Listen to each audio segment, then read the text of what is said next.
What would you say, Pastor Bill, is one of the most important characteristics that every leader should possess? It's a combination of honesty and humility. You, you lead out of experience. You lead out of being a part of what you're leading. You can't lead from a distance, bossing other people around. You got to be a part.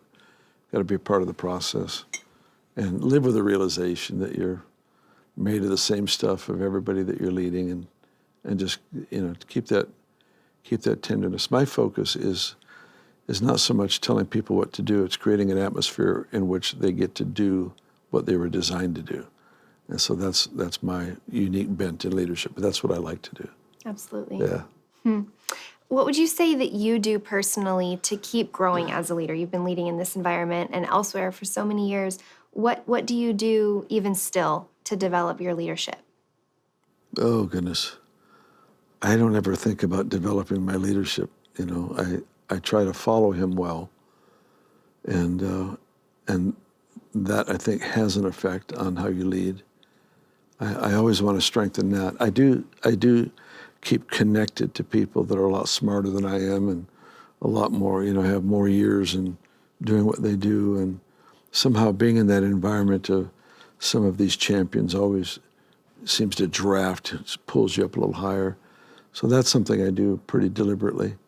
But I probably miss it on this one, but I really don't ever think about being a leader. I think about my heart for him, my understanding of what he's saying and doing, then doing the best to serve the people that he's brought to me.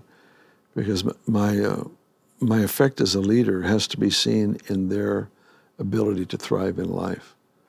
If they're not thriving, if they're not blessed in areas of life because I'm in their life, then I'm not having a great effect. Sure. So that's my focus, really. Yeah. Yeah. I think in being a leader in any environment, you open yourself up to potentially criticism or opposition. How have you handled situations like that before in your leadership experience?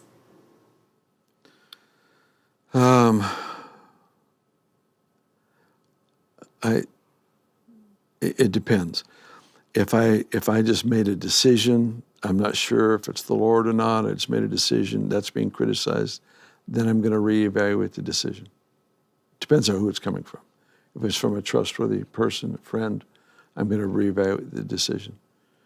I've had times where it's been extremely clear what I'm supposed to do. I do it and it's criticized.